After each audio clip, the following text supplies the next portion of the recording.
أعوذ بالله من الشيطان الرجيم بسم الله الرحمن الرحيم نحمده ونصلي ونسلم على رسول الكريم اما بعد فاعوذ باللہ من الشیطان الرجیم بسم اللہ الرحمن الرحیم۔ پیارے بچوں، جیسا کہ آپ کو جو ہے پہلے دو سبق میں ایک تو پہلے رکوع کا خلاصہ بتایا، پھر دوسرے رکوع کا خلاصہ بتایا۔ آج ہم آپ کو جو ہے تیسرے رکوع کا خلاصہ بتانا جا رہے ہیں۔ تیسرا رکوع میں اللہ تبارک تعالیٰ نے کیا ارشاد فرمایا، مختصر جو ہے آپ کو یہ بتاتے ہیں کہ اللہ تعالیٰ نے اس رکوع کے شروع میں اہل ایمان کو یہ فرمایا کہ اہل ایمانو، اے ایمان والو، اللہ اور اللہ کے رسول کی اطاعت کرو، اور فرمایا کہ روح گردانی نہ کرو۔ جب کہ تم یہ بات سنتے بھی ہو اور پھر اللہ کے حکم یعنی یہ سن چکے ہو کہ اللہ اور اللہ کے رسول کی اطاعت کرنی ہے لازمی تم پر، پھر جو ہے تم جو ہے پھر وہ اس سے روح گردانی نہ کرو۔ فرمایا کہ یہودوں کی طرح، نصارہ کی طرح نہ ہو کہ وہ اپنے پیغمبر کو اس طرح کہتے تھے کہ ہم نے بات جو ہے وہ سن لی، حالانکہ وہ سنتے نہیں تھے۔ تو اسی طرح مشرکین بھی کہتے تھے کہ ہم نے آپ کی بات سن لی لیکن سنتے نہیں تھے۔ تو فرمایا کہ اہل ایمان کی صفت نہیں، یہ صفات نہیں ہے کہ وہ اللہ اور اللہ کے رسول کی بات سنے، اللہ کا حکم سنے، اللہ کے رسول کا حکم سنے، پھر وہاں سے وہ روح گردانی کرے۔ فرمایا کہ یہ مومن کی شان نہیں ہے۔ مومن کی شان یہ ہے کہ وہ جو ہے اللہ اور اللہ کے رسول کی اطاعت کرے اور پھر اسی طرح جو ہے اس سے جو ہے روح گردانی نہ کرے۔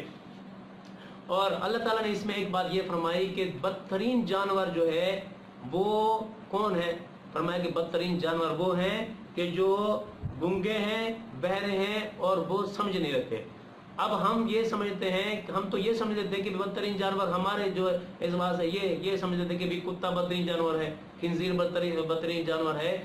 تو یہ ہمارے کہنے سے نہیں ہوگا، بلکہ جو اللہ کہے گا تو وہی بدترین جانور ہوگا۔ تو معلوم ہوا کہ اللہ کے نزدیک بدترین جانور وہ ہے جس کو اللہ نے عقل شعور عطا کی لیکن اس کے باوجود بھی وہ دین پر عمل نہیں کرتا، وہ اللہ اور اللہ کے رسول کی نہیں مانتا۔ تو فرمایا کہ وہ بدترین جانور ہے، یعنی بدترین جانور، جانوروں میں سب سے بدترین جانور وہ ہے جس کو اللہ عقل بھی دے، اللہ اس کو شعور بھی عطا کرے، پھر وہ جو ہے اس کو نہ سمجھے، اللہ کی بات نہ مانے۔ اور اللہ نے آگے یہ بھی فرمایا کہ اگر اللہ چاہتا، اگر اللہ ان کو جان لیتا نا کہ ان کے اندر کوئی بھلائی ہے، تو اللہ تعالیٰ ان کو ضرور اس چیز کو اللہ تعالیٰ ان کے دل میں بٹھا دیتا۔ کہ ایک اصل بات یہ ہوتی ہے کہ جب ایک انسان جو ہے وہ چاہت ہوتی ہے اس کی کہ میں راہ راست پہ آ جاؤں، تو پھر اللہ تعالیٰ بھی اس کی مدد کرتا ہے، اللہ تعالیٰ اس کے دل کو پھر موڑ دیتا ہے کہ پھر وہ ہدایت کی طرف آتا ہے۔ اللہ نے یہ چیز دیکھا کہ یہ چیز دیکھی اللہ تعالیٰ نے کہ وہ ان کے دل میں یہ چیز ہے نہیں، وہ راہ راست پہ آنا نہیں چاہتے۔ تو فرمایا کہ اس وجہ سے اللہ تعالیٰ نے ان کے دل میں یہ بات بھی نہیں بٹھاتا۔ اور فرمایا کہ ان کی حالت تو ایسی ہے کہ اگر ان کو اللہ فرماتا ہے ان کو سنا بھی دے تو تب بھی جو ہے پھر یہ دین پر نہیں آئیں گے، تب بھی یہ منہ پھیر کر چلے جائیں گے۔ اللہ تعالیٰ نے پھر اس رکوع میں یہ بھی ارشاد فرمایا، یا ایھا المستجیبوا للہ وللرسول اذا دعاکم لما یحییکم۔ فرمایا کہ اے ایمان والو، جب اللہ اور اللہ کے رسول تمہیں جو ہے اس چیز کی طرف بلائے جو تمہیں زندگی جاوداں بخشتی ہے، تو اس کی طرف فوراً لبیک کہو۔ یعنی وہ کیا ہے؟ وہ ہے جہاد، وہ ہے اسلام، کہ جب اس کی طرف تم آؤ گے تو تمہیں زندگی ملے گی، یعنی تم کامیاب ہوں گے، ہمیشہ زندہ رہو گے، دنیا میں بھی مرنے کے بعد بھی۔ تو فرمایا کہ جب وہ تمہیں بلائیں تو فوراً ان کی طرف لبیک کہو۔ اور آگے اللہ تعالیٰ نے یہ بھی فرمایا کہ وَاعْلَمُوا أَنَّ اللَّهَ يَحُولُ بَيْنَ الْمَرْءِ وَقَلْبِهِ وَأَنَّهُ إِلَيْهِ تُحْشَرُونَ۔ اللہ تعالیٰ بندے اور اس کے دل کے درمیان حائل ہو جاتا ہے۔ اب کیسے حائل ہو جاتا ہے؟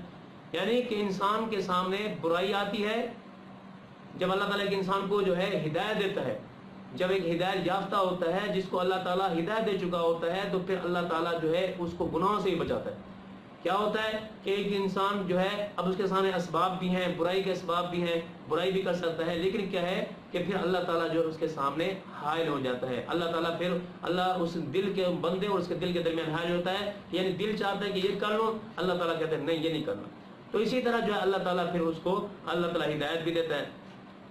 اور یہ فرمایا کہ تم اس فتنے سے ڈرو، اس حکم میں یہ فرمایا کہ اس فتنے سے ڈرو جو تم میں سے صرف وہ لوگ جو ظالم ہیں ان پر نہیں آئے گا، بلکہ ان کی لپیٹ میں تم بھی آؤ گے۔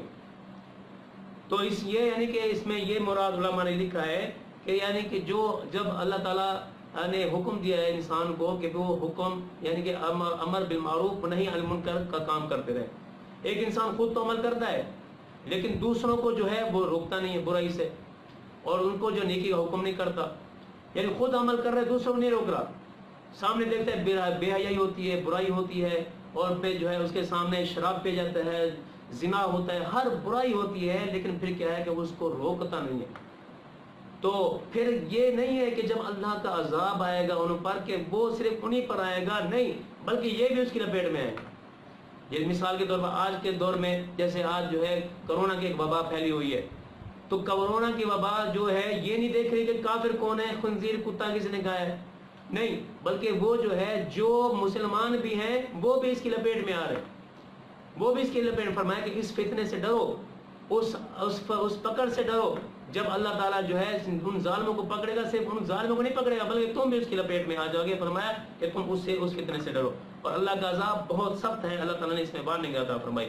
اور آخر میں اللہ تعالیٰ اس میں ایک یہ بھی فرمائی کہ وَاذْكُرُوا إِذْ أَنْتُمْ قَلِيلٌ مُسْتَضْعَفُونَ فِي الْأَرْضِ. فرمایا کہ تم اس کو یاد کرو, اللہ کی ایک نعمت کو یاد کرو کہ زمین کے اندر تم تھوڑے سمجھے جاتے تھے, ہر وقت ڈرتے تھے کہ کہیں لوگ ہم پر حملہ آور نہ ہو جائیں, لیکن اللہ تعالیٰ نے تمہیں طاقت عطا کی, تم سارے مسلمان اکٹھے ہو گئے, اللہ تعالیٰ نے طاقت عطا کی, تمہیں فتح عطا کی. بدر کی صورت میں اللہ نے تمہیں فتح عطا کی ہے, اور فرمایا کہ تمہیں اللہ نے اپنی نعمت سے نوازا ہے کہ تمہیں جو ہے مال غنیمت کی صورت میں اور دیگر نعمتوں کے ذریعے سے اللہ تعالیٰ نے تمہیں نعمت عطا کی, تاکہ پھر یہ اس لیے کہ تاکہ تم اللہ کا شکر ادا کرو.